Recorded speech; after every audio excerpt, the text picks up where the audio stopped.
GL Studios. beer. Shout out to Kai for getting you nice and set up. Dad, you look great. Good. You got the wings going. I should take my hat off and get my wings showing a little bit. Jason, you just got the. Talking about the longer hair? These are like the wings from the Flying Nun. The Flying Nun. I don't know That's that a reference that we won't That must get. have been an 80s or 70s reference. Right What's there. the Flying Nun? More like 65, 64. Sally Field was a nun, and she wore one of those hats with the wings, and the wind would come by and lift her in the air. Oh, wow. Oh, yeah. Whoa. The Flying Nun. Now we get Wow. There Yeah. you go. Did she invent the cookies? Is that Sally Fields? Or what's the cookie I'm thinking of? it. Famous Amos? No, Mrs. Fields. No, she did not make Mrs. Fields Oh, cookies. Okay. All right. Sorry. All right. We've gone down a rabbit hole already. All right.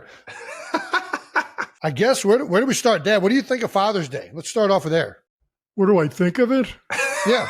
It's What are a your tough thoughts on question Father's to Day? My start thoughts on off with. Father's Day is a celebration of your kids Yeah. Oh, Okay.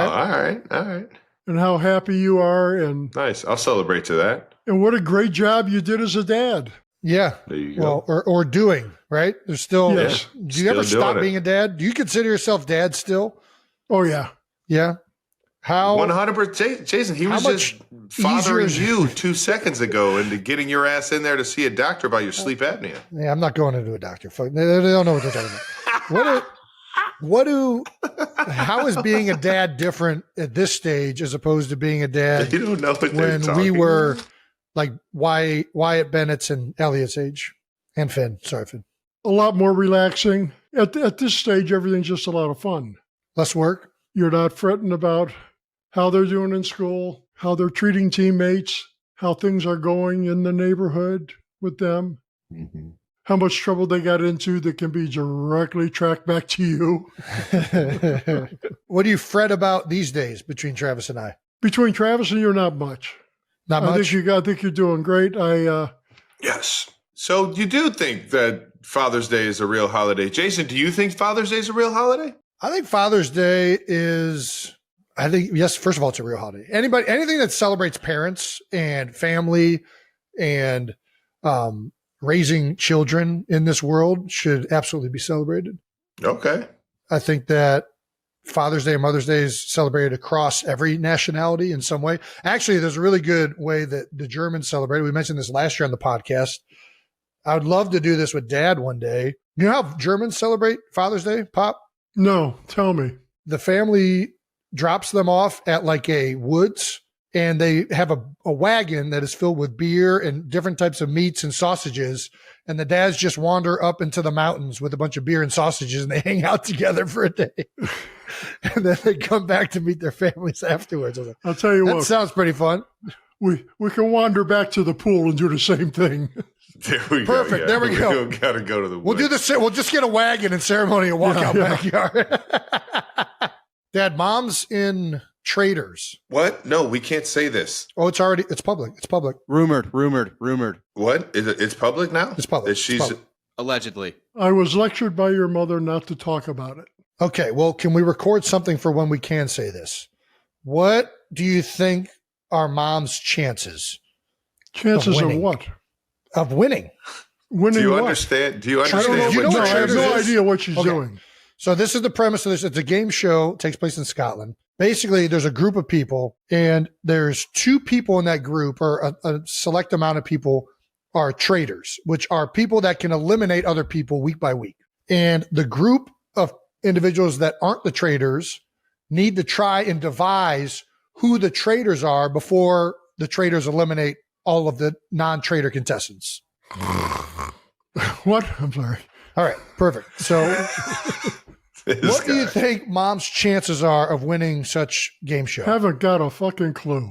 Don't know? Okay. All right. Don't know. I'm not a reality TV show type person. That's not true. You used to love what's that? What were the history ones? What was the one where they used to bid on the freaking Storage Wars? Storage Wars? You were big Storage Wars. Never saw that in my life. I never saw. I mean, I've seen it on TV, but I haven't sat down and watched Storage it. Wars. I used to sit there and watch. What's the? No, we watched the two guys. We watched the yeah. two guys who went around hunting for junk.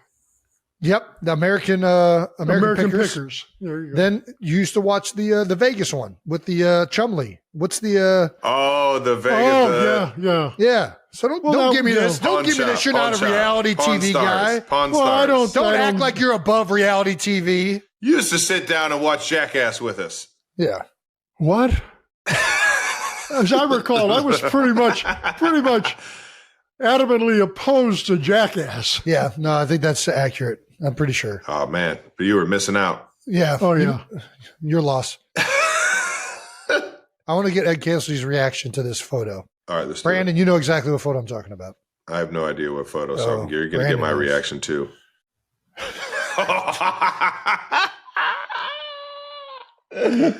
No. Did somebody actually do that? This is tattooed Oh, on a this woman. is- I think her name is Lauren's arm. This is a bet that somebody lost, and they have this tattooed permanently onto their Permanently? That's not a henna? Well, I mean, I think you could take them off these days, but no, I think that's an actual tattoo. Oh, what do you think? Immediate reactions. Immediate reaction? Yeah. Fucking loony. What else can I say? This is. It's provocative. I saw that on social media, and that's a cringeworthy. Cringe? even without it being on somebody's arm, just the picture itself. I've never heard you use the word cringe, so this is a new territory. I think it's pretty I've accurate. never seen anything that.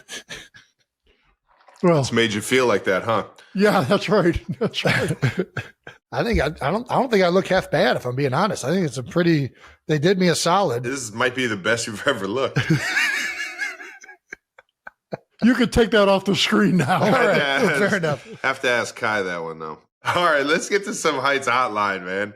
Let's get to the fun stuff, baby. We're going to listen to some voicemails, Dad, that our viewers and listeners have sent us asking for parent advice. And normally Travis and I answer them, but we always wish you were here to do this because we know you would answer them far better than we can. Yeah.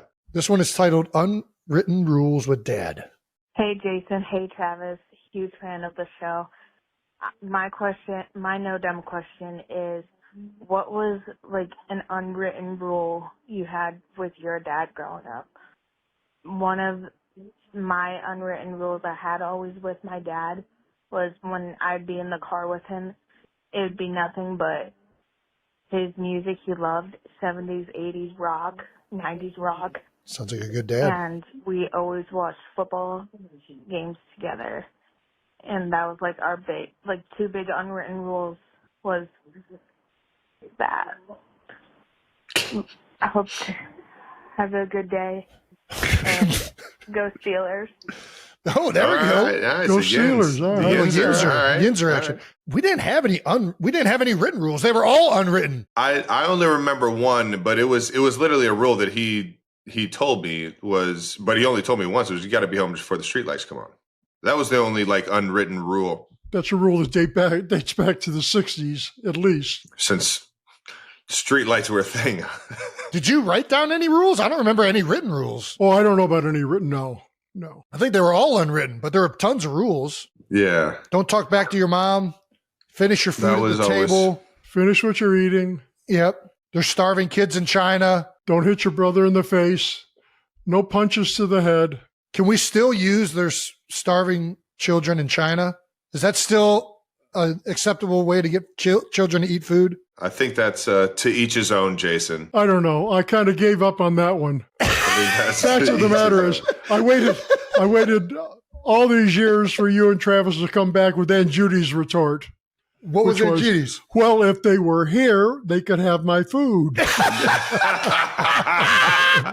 That's not listen. Leave it to Aunt Judy. Yeah. All right. What were some other Ed Kelce rules? If you run, it's only going to be worse. I remember that one. Yeah. Come here. If you run, it's only going to be worse. I don't know. I'm drawing a blank here. Yeah, that's pretty good. I think it was more situational.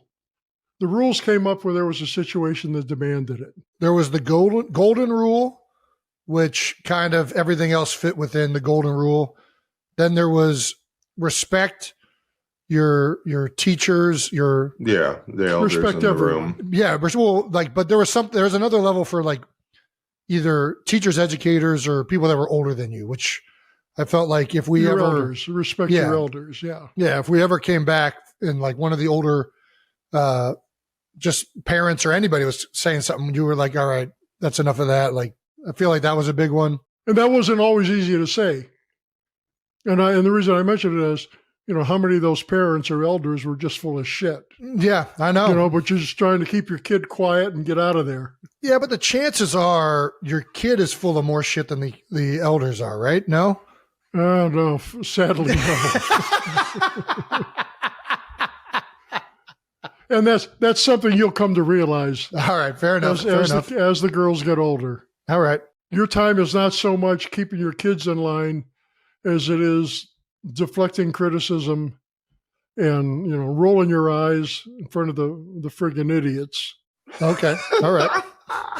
Wonderfully said. Love that. What were your rules as far as like sports went? No I in team. Yep. You're never as good as they say. You're also never as bad as they say. Yeah. Ignore what people say. Yep. Hard work and hustle beats talent. Always has, always will. I don't know if you did it on purpose or if it was just the athletes that you genuinely appreciated most, but you would always point out the athletes that were, besides the ones that were really good and had personalities. I remember you loved Charles Barkley. We've been on that multiple times. Always been a big fan of Chuck. Yeah. You'd always point out like the guys that like ran hard or hustled, like Pete Rose and like different. Sure. Whenever we were watching games, it was like, it was always like athletes that like either were intense or gave above and beyond like effort. I remember that was Certainly one thing defied the odds. Yeah. And never stopped tracking that ball. Things like that. Sure. I think we can hit the next one. Irrational Mad Dad Moment is this title. Hey guys, this is Zach. I wanted to talk to you about Father's Day and it coming up soon. And it made me think of times that my dad got irrationally mad at us. And I wanted to know if there was any time Papa Kelce got irrationally mad over something little. Like, I remember our big one at home was Dad got mad at us because the toothpaste was in the downstairs bathroom, not the upstairs bathroom. We got like a 5-minute lecture about it. He's yelling and screaming. Anyway. That does feel a little bit irrational. You guys had a similar experience with your dad. Or maybe, Jason, can you admit you having yourself an irrational mad dad moment? Oh, absolutely. All right, thanks. Bye. I don't ever remember Dad being irrational. I'm pretty sure he was rationally mad. You should have been there when Travis put the hand lotion in the shampoo bottle. I mean, that's pretty rationally That mad, was though. pretty rational. You put some hand lotion on your hair. When you came down the steps and your hair looked like it was glued together, like you had just washed your Looked like Cameron Diaz out of, what is that movie? Fucking ridiculous. I looked at you and I was like, oh shit, what did I do? Yeah, Travis looked at me and boom, he's out of there. Yeah, looked like Cameron Diaz from Something About Mary. Surprised he didn't go right through the screen door when he ran away. I was like, oh, I didn't realize that. And you were late to go to work, or you were trying to hurry up and get out the door. And yeah, that was a rational. I feel like most of the times I remember it's pretty rational. Rationally mad was a big one for Ed Kelce. There was a reason for him to be upset. What was, I'm trying to think of an irrational one. I can't really, nothing comes to mind off my head. What do you think, Pop? Do you remember any? No, I'm drawing a blank. I remember you irrationally. You remember when we were sledding down the hill this was back when we lived in North Ridgeville. It was me, you, and, oh my gosh, the one neighbor. Oh, what was his name? I think it's me and you, or us two and you were on one sled and we were headed for a rock. And I still don't know how this all went down, but you ended up jumping in front of us on the sled and the rock broke your ribs. So you're I broke a couple of ribs. That was you're screaming in pain. I tried to angle. I remember his name just because I remember this irrational moment from you we're driving in the car, and Billy says something. That's right. Billy says something to you about driving, and you're like, "Shut the fuck up, Billy." He asked me if I'm okay he saw me wincing in pain. He asked me, "Can you drive?" I said, "Shut the fuck up." Oh. That was one of those things where I was trying to avoid the rock, and we all went over. And to keep from hurting one of you guys, I tucked my elbows in so I would roll over, and that's how I broke the ribs. Why didn't you just grab us and roll the other way? I'm trying to envision how this rock was so... Okay, well... God damn it, that's hilarious. When you have one of those moments, you could ask yourself, why didn't I go the other way? Fair enough. I get irrationally mad all the problem with children is they're irrational. So that causes you to be irrationally mad sometimes. There's a lot of irrational things happening when you're dealing with little kids. All right. Fictional father. Let's go with that one. Oh, shut the fuck up. Fictional fathers. Okay. This should be good. Hi. This is Lacey from Missouri. And I was just wondering, since M.O. Father's Day is coming up, Jason, what fictional father would you say most closely resembles your parenting style? And I think that's it, actually. Have a good day. Okay, Lacey, nice. I'll say this. I think my parenting style probably mostly resembles a non-fictional character in my own dad. I think that I definitely I find myself being more and more similar to dad in the way I talk and do things with my children. And I think dad, I'm trying to think of like, who's the best fictional character that dad is represented by? Is it Red from that 70s show? I feel like he's got a little bit of that, but maybe not as like curmudgeon. He's more supportive of his children. Yeah. Who's a rough around the edges, but very supportive father? I'm trying Bundy? Al Bundy. Oh my gosh. That is low key. I mean, he's not supportive of his kids at all. But it's Al Bundy's good.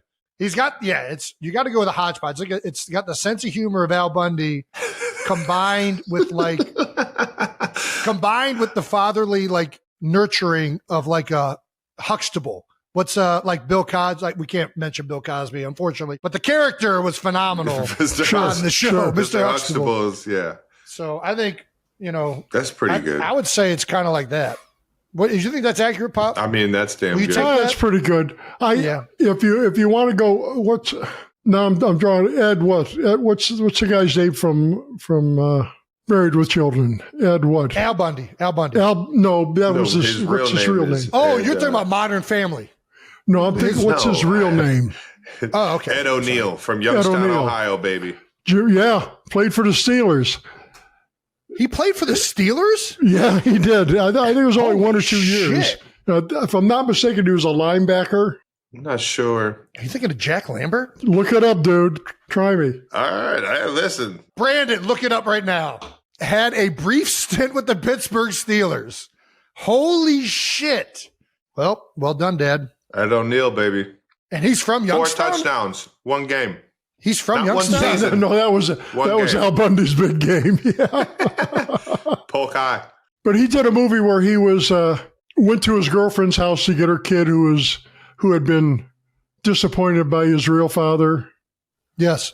And he had to get him across town, or not across town, across the country, drive to meet his mother. I forget the name of that movie, but I just remember the kid was having such a fit. He tied the kid's feet and legs around a hockey stick and carried him out like a suitcase. That's an Ed Kelce move right there. That's a good one. Ed O'Neill, really in any dad, because he's the grandpa and the dad in Modern Family, and he's very much a similar temperament to him. I didn't know he's from Youngstown, but that makes a ton of sense. Northeast Ohio. That's a lot of ties right there. Maybe that's why we got so much of that. One of my favorite things ever in the house, and all my friends still say this to this day, is there was never like any come downstairs, talk to the guys, let them know you can't do that. It was just a scream from the second floor office. Yo! Hey! Shut the fuck up. Yeah. And immediately everyone froze. It was like, yeah, we can't do that anymore.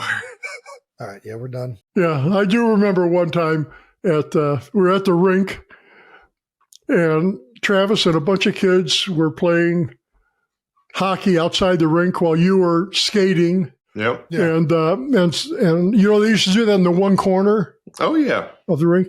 And some people, some grandparents were trying to get by to go up the stairs. And I was on the other side of the rink, and I yelled out, "Yo!"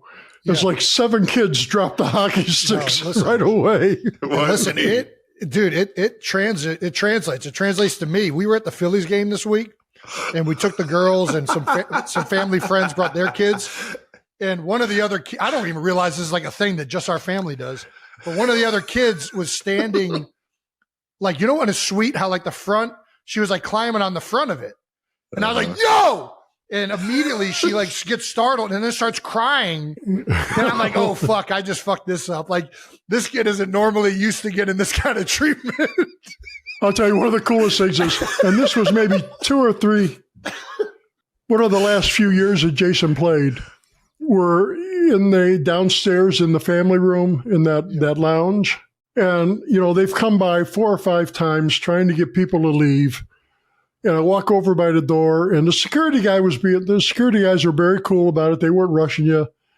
But people were getting antsy. So I just told the guy, I said, "Watch this." And I just yelled, "Yo!" All of a sudden, everybody starts walking out. Dude, it's a powerful, like Kylie's family has the whistle. Ed can do that loud, like, and I'm jealous of that. So am I. I don't know that there's like the yo is undefeated. You just whip out a yo in the middle of a crowd. You could say yo right now in the middle of a sea of people and be like, "Oh shit, Ed Kelce's here." Let's get to one more. That was a dadism, if I'd ever heard one. Let's listen to one more of these things. MJ from LA here. I'd like to know, what is the best piece of advice your dad gave you about dating, sex, marriage, and parenting? And also, what is the worst piece of advice he's ever given you? Thank you, and love the show. Okay, thank you. That's an awesome question. I never got any advice on sex from Dad. We never had the birds and the bees talk. No, we didn't. Yeah, no. He left that to the Cleveland Heights public school system. Yeah, the health class. I lived without it. You can too. Mr. Hoon, and Robolowski, Coach Robo taught us about sex. And Coach Jones, Mike Jones and Coach Jones. That's right. What were the other ones? Dating. I remember I was trying to figure out how to get a girl to think I was funny or cool, and in like early middle school, like maybe like 6th, 7th grade, maybe might even been younger than that. And Dad had this funny way of like, "Hey, just be her friend, just be cool with her, just be." She doesn't like you, pretty girls all hang around pretty girls. Yeah, that's right. Yes. I was like, all right, yeah, there you go. Just be friends with them. That's right. I do remember a brief discussion Jason and I had when he was at UC. Oh, wow. Okay. Yeah. He was telling me that, how good I was with the women. Yeah, I see these girls, but I really don't want to. He said, "I really don't know what to talk about." And I told you that, and it's true for every guy, any guy listening. I know I play football, and I know everybody likes to talk about that, but tell me about you. Oh, wow. All you got to do is shut up and get them to talk about themselves, and you ain't got to say another word. Nod your head. Oh, wow. Yeah, cool. Oh, wow. Oh, wow. They add the little comments in there to make her feel good and just... Perfect.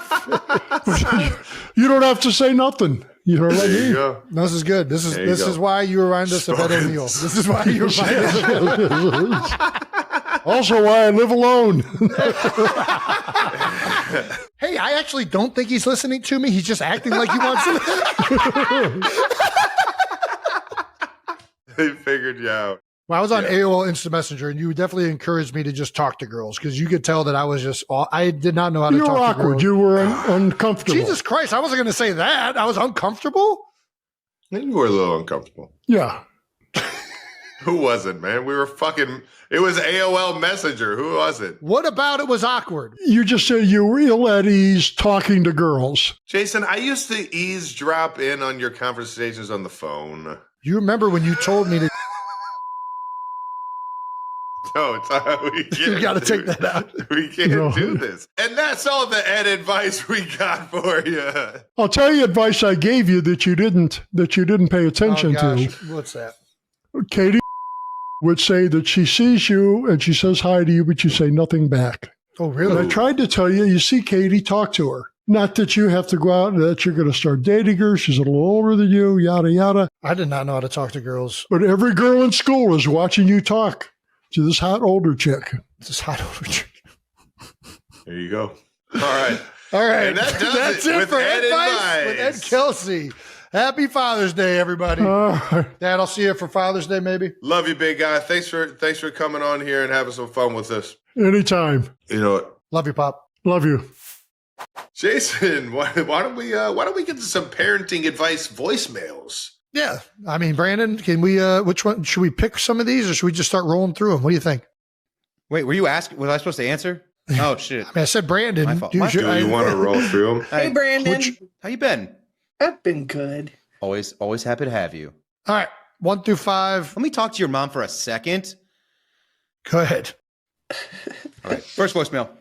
Hi, my name is Stephanie. I am a mom of 2 boys, and I was just calling to see what words of encouragement would you give an 11-year-old and a 7-year-old boy to encourage them to try another sport besides. My kids love contact sports. They love lacrosse. They love tackle football. They like to wrestle. They like to box. Those are some good sports. We want them to try baseball, to try basketball, but they're kind of like tunnel vision with contact sports. They love it. They can't get enough of it. So what are some I like these guys a lot. I like these guys. They're our kind of guys. And 7-year-old boys to encourage them to try other sports. Great question, Mom. You want to take that one? Yeah, Mom, what do you think? got it. How did you get us into all of them? You know, your dad was a big part of finding, different teams and things like that. But we always wanted you to just have a great time, have fun, keep busy. When you're moving, you're not getting in any trouble. Whatever sport you like, if you like, contact sports, and do that. If you like sports that are, playing badminton or whatever, do that. It's like you have to love what you're doing.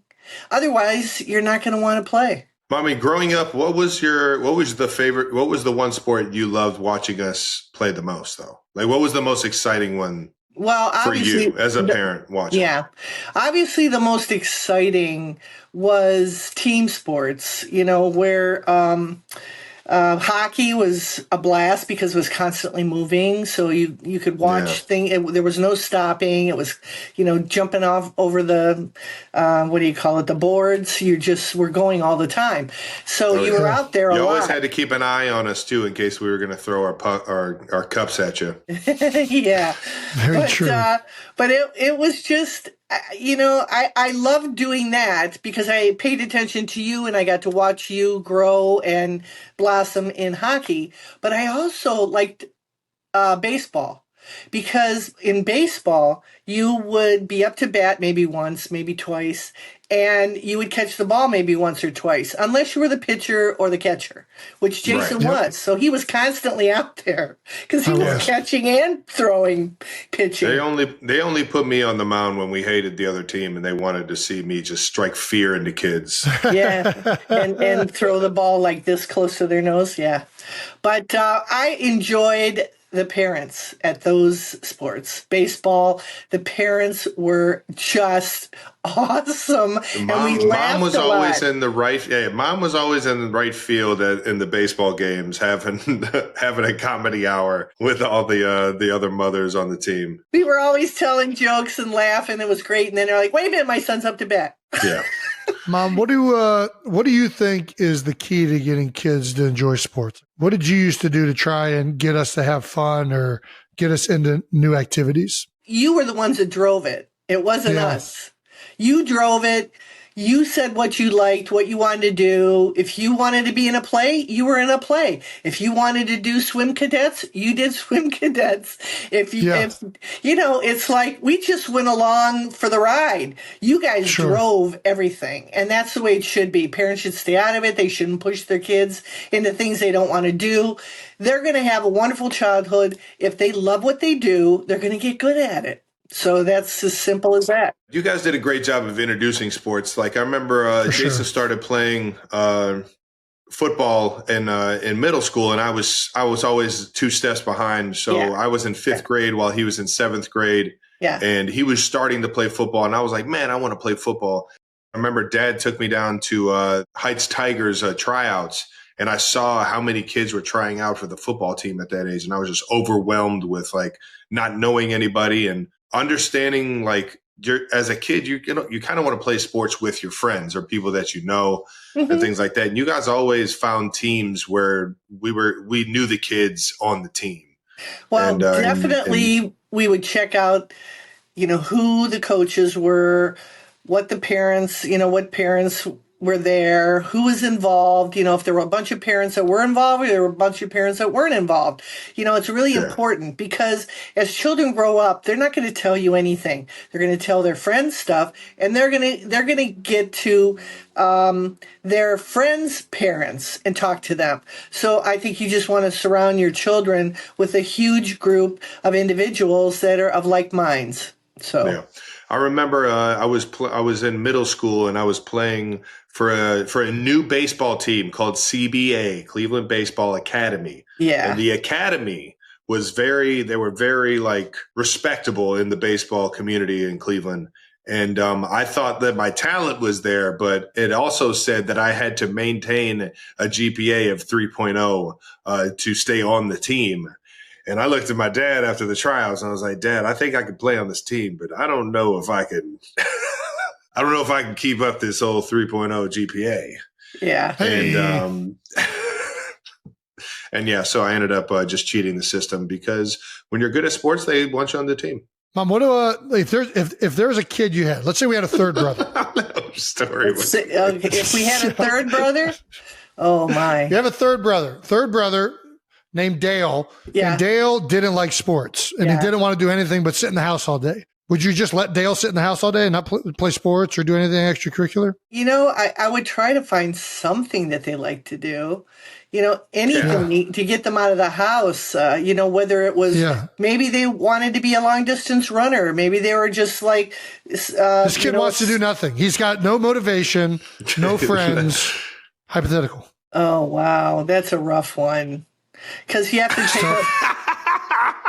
have to take a look at personalities too. I mean, you can't force somebody to do something. You have to find something they're going to like. Why not? No, they got it. Your parents, of course you can. You're a mom. You can force them to do whatever you want. All you can do is give them opportunity to find things that they like to do. So keep trying. You can lead them to water. Keep trying. You can lead them. They're not just at the house doing anything, Jason. They're into something. You just, it's important, for social. If it's video games, take them down to the arcade. See if they got what it takes to socially beat everyone else. Because that's how everything is run in this world, is on teams. It's like. Well, right now. Yeah, true. Wait till AI takes over. Yeah, I know. We're even going to have surgeries. I think you can find, what your kid likes to do. I think parents know what they like.